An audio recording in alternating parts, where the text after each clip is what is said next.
What's the first thing you think of when you think of the word karma? Payback, retribution, punishment, revenge. The concept of karma is a little more complex than that. Let's start with the most basic Sanskrit definition of the word karma, which is action. Krishna defines karma in the Bhagavad Gita as action that has a reaction. So let's look at a couple of dictionary definitions of the word reaction. As a noun, reaction is an action performed or a feeling experienced in response to a situation or event. So we see actions and reactions throughout the day, right? We might say something rude to somebody and they react most likely in a negative way by saying something rude back, maybe reacting very awkwardly, or running away, perhaps. Or we might say something nice and the person reacts positively. They might say something nice back, they might be a little shy, they might show some gratitude. Whatever the type of action and reaction, we're seeing instant karma throughout the day. And by instant karma, I don't mean those videos on social media that show people, walking face first into a telephone pole directly after insulting somebody, or flying off the road in their vehicle after a road rage incident where they're also insulting somebody or trying to cut them off. I'm not referring to that. I'm just referring to basic actions and reactions, whether positive or negative. Let's look at another dictionary definition of the word reaction. In physics, a reaction is a force equal and opposite to the force giving rise to it. So this definition draws from Isaac Newton's third law of motion, which states that for every action, there's an equal and opposite reaction. So you push against something and it pushes back against you. And the law states that the force is equal in size and opposite in direction. And in his second law, he describes how force equals mass times acceleration. So let's say you push against a raisin.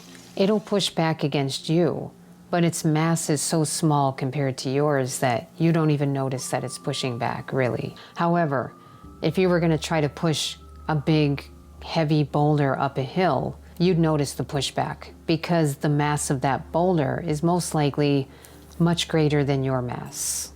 So Newton explains that forces always exist in pairs. And it's the same with karma. It always exists in pairs, action and reaction. So remember how I mentioned earlier that Krishna defines karma as action that has a reaction in the Bhagavad Gita? In chapter 4, text 16, Krishna says, "Even the intelligent are bewildered in determining what is action and what is inaction. Now I shall explain to you what action is, knowing which you shall be liberated from all misfortune." So in the verses that follow in chapter 4, Krishna goes on to define what inaction is and what action is. And so he defines inaction as action that has no reaction. And he defines action as action that has a reaction. So similar to Newton, these forces act in pairs. And notice I said this is similar to Newton's third law. It's not exactly the same. One main difference between the two being that mass and acceleration are not taken into consideration when we're talking about karma. If you have a karmic reaction coming to you, it doesn't matter how much mass you have and how fast you're going. You can't push back against the reaction that you're meant to get for the actions that you performed. In this case, might does not make right. You can't bribe or bully karma. You can't use your brawn to push karma away or push your reaction away. Now keep in mind, karma means reactions to good and bad actions, not just the bad ones. We often think of karma as someone did something bad and then they get something bad in return. But it's both. It's reactions to good and bad activities. Karmic activities keep you bound to this world of temporary lifetimes because you have to keep coming back to either enjoy or suffer the results of your actions. So it's something that keeps you bound, either way, good or bad. And that's unless, of course, you stop that cycle and transcend this world of actions and reactions. So the logical question would be, what stops the cycle of karma? We can draw another parallel to Newton's laws. His first law states, every object in a state of uniform motion will remain in that state of motion unless an external net force acts on it. Similarly, the cycle of karma stays in motion until something acts on it to stop it. So what are the net forces that stop karma? Net forces meaning all of the forces that are acting on an object. For example, Newton's third law takes friction, air resistance, and other objects into consideration. So I see two main forces that stop the cycle of karma. One, learning the purpose of karma, and two, engaging in akarma activities. So learning the purpose of karma helps you get out of a vindictive or eternal victim mindset. And so by eternal victim mindset, I mean two things. One, the idea that I have to stay in an unhealthy or abusive relationship because it's my karma. And by unnecessarily, I mean a situation that you're able to get out of, but you choose to stay in it because you think that you deserve to suffer in that way and that it must have been your karma to meet an abusive person and live the rest of your life with them. Well, it can also be your karma that you got into that relationship but got out of it as soon as you could because you knew that it wasn't the right situation to be in and that people don't deserve to be treated that way.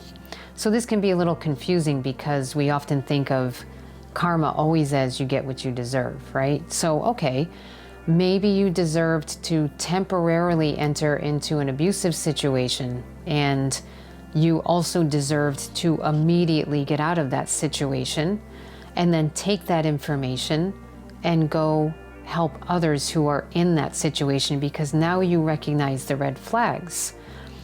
It can also tell you a lot about yourself, your strengths, your weaknesses, what to look out for in the future, what you can work on in yourself so that you don't end up in a situation that's unhealthy, and so on. There's so many different things that you can learn.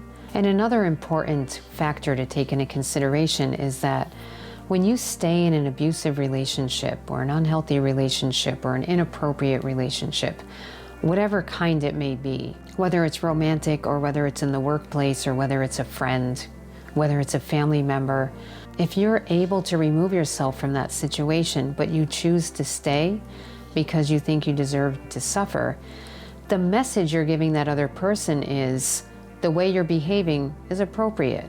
It's actually the way you should behave. And I do deserve to be treated horribly, so carry on treating me this way. If that's the message that they get. When someone draws boundaries or removes themselves from the situation, whether or not the other person accepts, the message is still being put out there.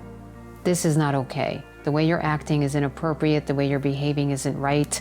It's not going to do you any favors in life.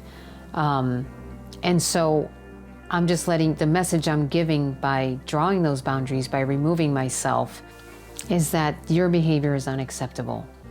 And so, again, we're not there to force a lesson on somebody else, but we definitely don't want to give the other message that the way they're acting is appropriate because it reassures them that they're doing nothing wrong. And so that's not doing them any favors. And of course, we're not responsible for them and their behaviors, but a twofold thing happens when we remove ourselves. We're not suffering unnecessarily anymore, and we're at least inadvertently giving a message to them that this isn't okay. And the second thing I mean by an eternal victim mindset is the concept that nothing I do is ever wrong. Everything bad that ever happens in my life is everyone else's fault. Everyone made me do it. It's because of their mistakes. It's this, that, and the other, you name it. There's always a reason why it can never be my fault. It has to be theirs. I'm just a victim of everyone else's stupidity and bullying and all sorts of things. And so what that does is this puts us into it disempowers us. It puts us into a hopeless, helpless situation where the only thing we could possibly do is sit by and watch everybody else ruin our life. So this mentality also means we can never correct our behavior because it's never our fault, so there's nothing to correct. So we can never really grow in character. We can never really take charge of our life. And this is how we end up becoming resentful and vindictive. right? We may think there's nothing I can do about this except maybe plot revenge against somebody. So again, that vengeful or victim mentality, we're always looking outward. We're not looking at ourselves and saying, why am I in this situation? What can I do? What have I done?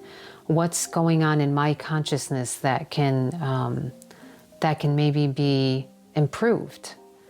So that's what I mean by an eternal victim mindset or a vindictive mindset. So after saying all that, I just want to always keep emphasizing in all of this that even if we know that there's something for us to learn, we should make every effort to remove ourselves from that situation and put ourselves into a situation that's healthy, that's appropriate, that's respectful, and so on. So there's two parallel lines of thinking. We can learn our lesson from the situation and simultaneously know that it's not a situation we should be in. It's a situation we should remove ourselves from. And so learning the lesson in all of the situations that we find ourselves in life, it empowers us to grow spiritually, emotionally, and mentally. But maintaining those other mindsets, it stunts our growth. So if you keep running into a certain kind of trouble in your life, or you find that a particular type of annoying person keeps coming into your life, they have a particular type of behavior that's really irritating to you, look at the pattern, because you may see like there's a reason why Krishna keeps sending people who behave like this to be in my life. And so you want to look at that pattern and try to be self-reflective and say, why am I being put in this situation? Is this how I've treated somebody in the past? Is there a desire inside of me that puts me in contact with people like this? Is there something, there is always something for us to learn, but what is it? What can I find inside of me that I need to learn? Why is this person being put in front of me? Because we can keep running away from those people. We can keep saying, well, there's another annoying one, I got to get out of here. Or we can start to see the pattern and think, well, it doesn't matter where I go. I run to the next place and that same kind of person is there.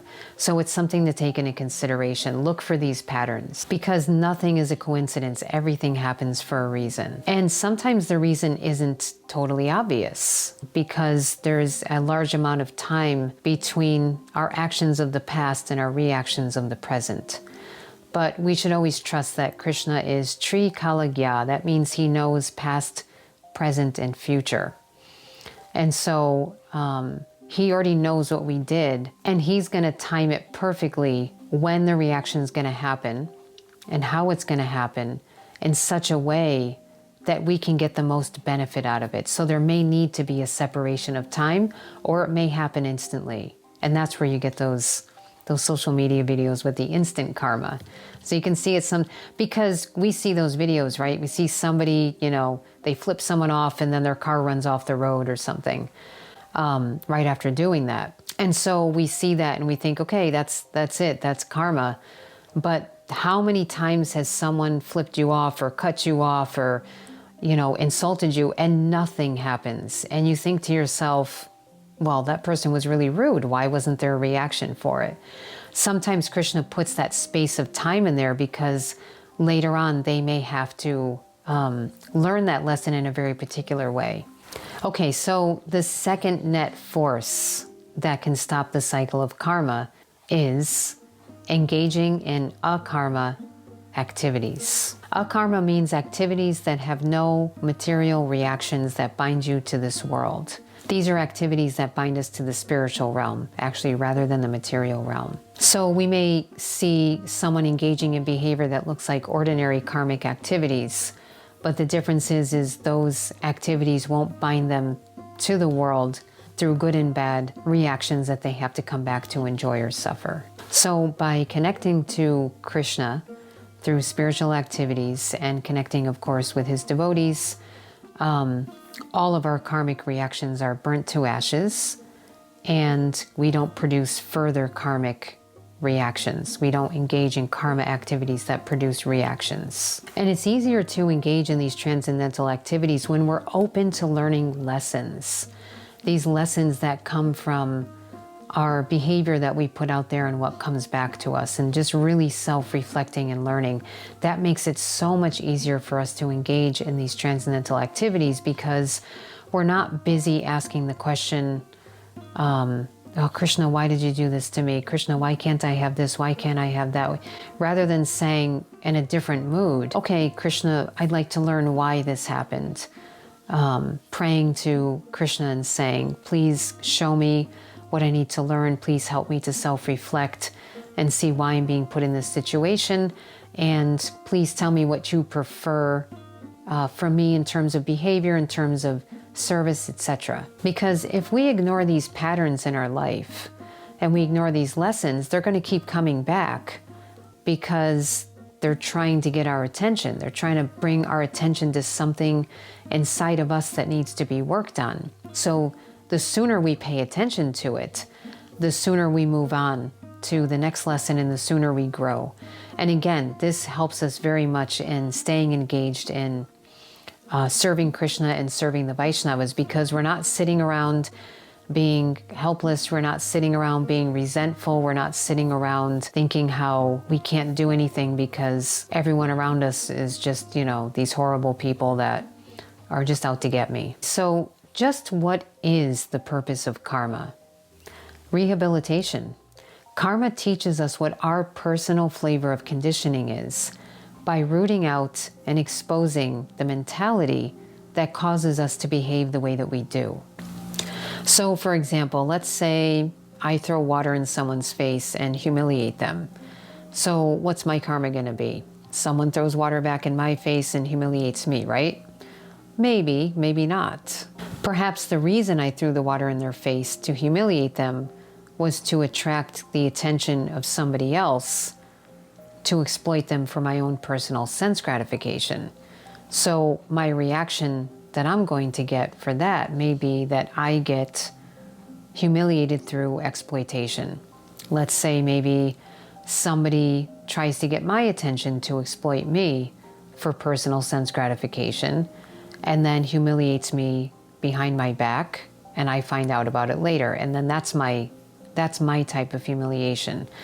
So I can look inside and see, are people just objects to be exploited? Are they to be exploited? Are other people meant to be humiliated so that I can get my desires fulfilled? So karma is very complex. Your reaction can come in many different ways, and Krishna is very expert at this. He can give you your reaction in such a way that's not exactly what you thought, but is impressively on target, where it shows you exactly what your mentality is that is an unhealthy mentality. And so how do we react to that situation? Someone humiliates us. Let's say someone throws water in your face. What do? Go back and throw water in their face? You try to look tough, and maybe that impresses another person in the room. And again, you can exploit them for your personal sense gratification. So it keeps the cycle going. It's like, rather than learning that you have an exploitative mentality, you just learn how to exact vengeance. You just learn how to go back and do it. And it just keeps you in an infinity loop of actions and reactions. Now, there's another option. You can say, well, I'm not going to go back and throw water in their face, because you know what? They'll get theirs. And then, of course, when they finally do get theirs, they think to themselves, well, looks like I got mine, right? No, they think they can think the same thing you did. They'll get theirs, and then it's just constantly everyone thinking how everyone else is going to get theirs. Rarely do we ever think, well, I got mine. I must have done this to somebody before, so now let me look at what I need to learn. We typically don't think that way. And again, I'm going to emphasize again, just because we got ours doesn't mean that we should continue to be in a situation where we get mistreated, right? So let's say that person threw water in my face, and I think, okay, I must have done something in a previous life, but you better believe I'm never going to be around that person again. I'm not going to go in a situation where I'm with them and a bunch of other people. I'm going to avoid them while I go and try to learn what it is I need to learn. So it's not always the case. And again, as I said before, if it's a case of abuse or some such thing, you may need to call the police. You may need to report it. You may need to have someone else there to help you ward that person off. Let's say someone's attacking you physically. It's okay for someone else to step in and protect you by perhaps attacking that person back just to get them to stop, and then calling the police and so on. So again, even though we're learning a lesson, we still need to do everything we can to protect ourselves and others. So now I want to discuss a common question that I've heard people ask in the past about karma. This is pretty common. People ask, why can't we remember what we did to deserve this karma? And as I was saying before, we may think, well, why doesn't the karmic reaction come immediately? I see what I did, you give me a reaction, I learn. Well, there's a few reasons why that may not be the case. So let's say you did something in a previous lifetime and you're going to get the karmic reaction in this lifetime. And there may be a reason why Krishna held off on giving you the karmic reaction. So first of all, we don't need to remember every single thing we did. We just need to observe and contemplate, and then it'll become obvious what we did. And so let's say there is that delay of lifetimes, or even a single lifetime or many lifetimes. Why can't we remember? Well, that'd be an issue. If we could remembered everything we did in previous lifetime, or in a previous lifetime, or in many previous lifetimes, we would have we'd have a pretty severe multiple personality disorder. If you think about all the lifetimes you've had, the different cultures you lived in, the different languages you spoke, the different families you've had, the different partners you've had, you remember all of that, the different genders that you've had. You're remembering all of that at once. There's no way you can be mentally and emotionally stable. So it's not practical it's not even feasible to remember our previous actions. And so that goes back to the question, why would Krishna make you wait a lifetime or make you wait many years or whatever the case may be? Why is there a delay? Because our karma may be that we need to know what it feels like to be attacked out of the blue. Maybe in a previous life we attacked somebody out of the blue. Maybe we walked up to someone on the street and just slapped him across the face and ran away. We're going to need to know what it feels like to be an innocent bystander who just got slapped by a random person on the street. All right, we have to know what that feels like. That's the full experience. The full experience is, I'm innocent. And so in order to have that full experience, we can't remember what we did in the past. Because think about it. Let's say someone walks up to you and slaps you across the face, and it's someone you know, they're mad at you, and then you slap them across the face. Is that going to be the same experience for them? They're kind of expecting it. If they slap you, they're kind of expecting like, well, it makes sense I got slapped. But if it's spread out by lifetime, it's a totally different experience. You're wondering, what the heck? Why in the world did that just happen to me? And then it may remove your sense of safety, right? Next time you walk down the street, you're kind of looking around, is anybody going to pop out? And so in order to have that experience, you can't remember what you did. It can't be an immediate karmic reaction. And so why is that? Why would someone attack someone out of the blue? I don't know. Maybe they want to make someone feel unsafe purposely for whatever reason. And so in order to have that experience, we need to have forgotten what we did in the past. So again, karma gets to the root of our mentality. The mentality that, or desire that causes us to behave the way that we do. And so it's like kind of perfectly crafted for us. And if we don't try to see what it is we need to learn about ourselves, then we just keep that cycle going. There's nothing to stop or obstruct the cycle of action and reaction, the cycle of karma. And of course, karma requires us to have free will. We cannot be held responsible for our actions unless we are given agency and free will to act on our desires. But agency can't just work one way. It can't be that we're given free will or agency to act on our desires, but we're not responsible for the reactions to our actions. It goes both ways. If you have free will, you're also responsible for your behavior. So to take a simple example, if I take a bucket of water and I tip it over someone's head and the water comes out and spills all over their head, it's a direct result of my behavior. It's a direct result of an action that I took. So I can't say, yeah, I dumped the bucket of water over this person's head, but I'm not responsible for the water going over their head.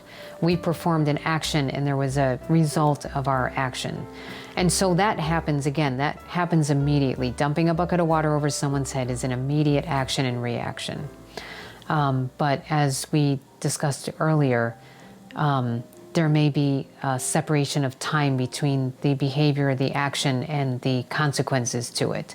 So that space of time does not exonerate us from the consequences. So now a curious thing to take into consideration is something Krishna says in the Bhagavad Gita, chapter 18, text 14. Krishna describes 5 factors of action: the place of action, the body, the performer, the various senses, the many different kinds of endeavor, and ultimately the supersoul. These are the 5 factors of action. Okay, so this can be confusing because someone can say, well, the supersoul is one of the factors. And so if he's one of the factors, is he responsible for my actions and reactions, for my decisions? Is he responsible for it? Because what is he doing there? Why is he one of the factors? So as supersoul, he's there to give us agency, right? Not a blade of grass moves without the sanction of the Lord. So he sanctions our actions and gives us the ability to perform them. That's his role in the 5 factors of action. But he's not responsible for the consequences. In the Bhagavad Gita, chapter 5, text 15, Krishna explains, "Nor does the Supreme Lord assume anyone's sinful or pious activities. Embodied beings, however, are bewildered because of the ignorance which covers their real knowledge." In the purport, Srila Prabhupada explains, "He," meaning Krishna, "does not create a particular situation for any living entity. But the living entity, bewildered by ignorance, desires to be put into certain conditions of life, and thereby his chain of action and reaction begins. And so when the living entity is bewildered in his desires, the Lord allows him to fulfill those desires. But the Lord is never responsible for the actions and reactions of the particular situation which may be desired." So why in the world would Krishna allow us to do inappropriate things? Why would he give us agency to do that, to act inappropriately? Well, first of all, we have free will. So Krishna allows us to act on our desires through the agency of free will. And why free will needs to be there, we can do another, this is another topic to discuss in the future. But just simply put, Prabhupada explains that without free will, there's no question of devotion. So in order to choose Krishna, we have to have the free will to choose something else. Otherwise, it's not a choice. So having said that, given the fact that we have free will, when we have the desire to behave in a certain way or treat somebody inappropriately, Krishna simply connects us with somebody who has the karma to be treated that way. But even though Krishna connects the 2 parties, he's not responsible for the behavior of the perpetrator. The perpetrator is solely responsible for their decisions and their actions. And even though the other party may have had the karma to be treated that way, the perpetrator is still responsible, always. The perpetrator is always responsible for their behavior. Okay, so up till now we've talked about learning the purpose of karma, and then choosing to engage in akarma activities or service to Krishna and his devotees. In the case of someone taking up the practice of devotional service, Krishna personally takes over their karma and frees them from the reactions to their past karmic actions. However, that doesn't mean that nothing good or bad happens to them anymore. Prabhupada explains that it's like pulling the plug on a fan. He said that the blade still keeps spinning even after you pull the plug, but it's not because it's being supplied electricity, it's just because of momentum. So that karmic cycle is just starting to slow down as we approach Krishna, and as Krishna burns to ashes all of our previous reactions. So then Prabhupada goes on to explain that the happiness and distress of a devotee are created by the personality of Godhead. And the devotee therefore does not care whether or not he's in happiness or distress. He goes on with his duties in executing devotional service. Although his behavior seems to be subject to the actions and reactions of fruitive activities, he is actually freed from the results of action. So fruitive means that there are fruits of a behavior, right? So let's say you go to work and you do your job and you get paid money. That's the fruits of your action. Let's say you go and behave a certain way with somebody. Fruitive means like there's fruits to that action. So that's what fruitive means. That's what Prabhupada's referring to. And so whether or not we're acting on this fruitive or karmic platform, or we're acting on an akarmic platform, which is a transcendental platform, there still can always be lessons to learn, right? Krishna may be directly giving us the lessons rather than, let's say, someone who doesn't take shelter of Krishna and it's just very mechanically getting the reactions to their actions. Either way, there's lessons to be learned, whether or not Krishna is doing it directly or Krishna's deputies are doing it. There's still a lesson that can always be learned, whether it's good or bad action. And of course, on the transcendental plane, there's transcendental action, not good and bad, but transcendental. So transcendental is always in that kind of pure category of behavior. And so before we reach the platform of pure devotional service, it's going to be mixed, right? We're going to be doing activities that sometimes produce karmic reactions. And sometimes we're going to be acting on the transcendental platform where we are simply doing something for Krishna's pleasure. We're simply trying to serve him and his devotees. And our motivation is just to please them, to please him or to please his devotees. On that platform, you're not getting a karmic reaction anymore, but things may still happen that seem like a bad reaction. But it may just be, again, Krishna saying, look, there's a few more things we're going to try to dig out of your heart there, because he's trying to qualify us or help us get qualified to go back to the spiritual world. So when we do inappropriate or bad things, that puts us further away from who we really are. And when we do good things, it brings us a little closer to who we really are. And when we do transcendental things, it's exactly who we really are. So once a person reaches that absolutely pure platform where there are no more material desires left and all of their behaviors are completely 100% on the transcendental platform, there aren't lessons to learn anymore. But that doesn't mean that your personality disappears, that there's no exchange between you and Krishna and the Vaishnavas. There's still always exchanges. It's just of a different quality. So we may see karma as punishment.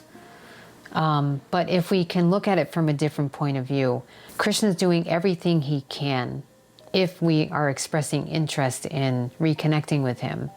He's doing everything he can to try to wake us up from this dream.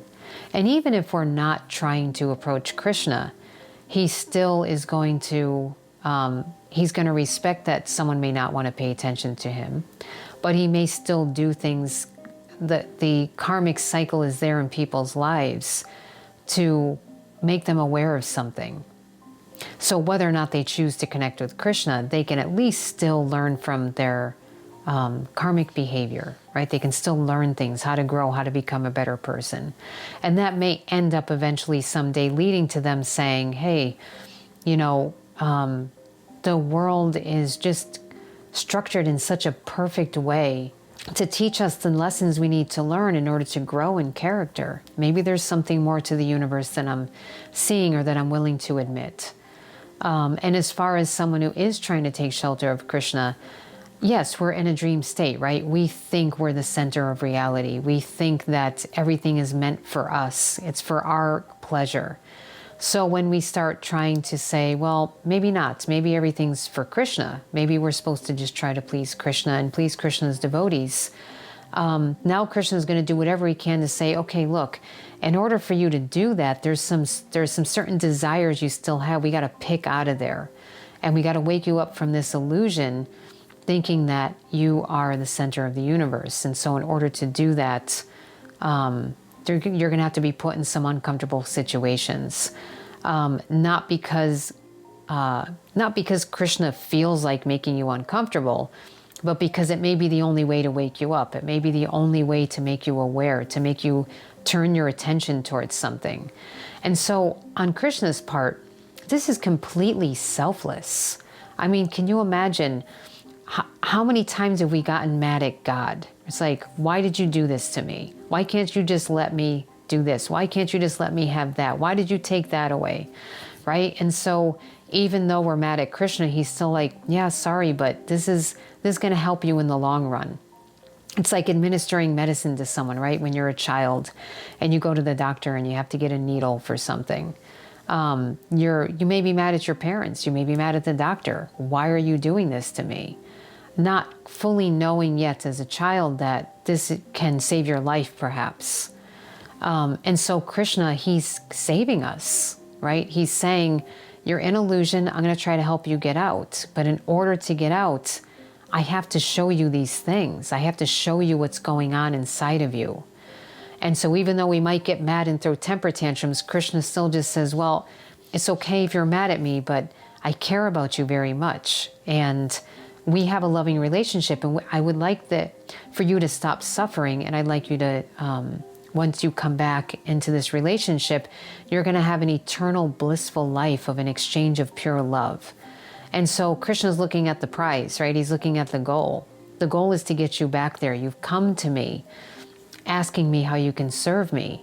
And so I'm going to help you in that way. And so it's completely selfless on his part, because he's not going to shy away, because he's like, oh, I really don't want them to be mad at me. And they should never, ever, ever feel pain or any kind of emotional distress.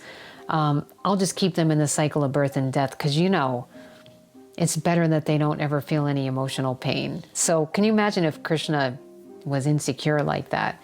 He's not. He knows that this is what's required for us. He gives us the least amount of pain possible, whatever that may be. And that may be a lot of pain. It may be very little. But he gives the least amount possible to be able to get the job done, to get us permanently out of this cycle of birth and death, this cycle of happiness and distress, right? Because Prabhupada explains that happiness and distress, they both just come of their own accord, like a forest fire, right? No one wants a forest fire, but it happens. And so it may look to us like it's just kind of coming out of nowhere, but we have created our karmic situation. We've created it.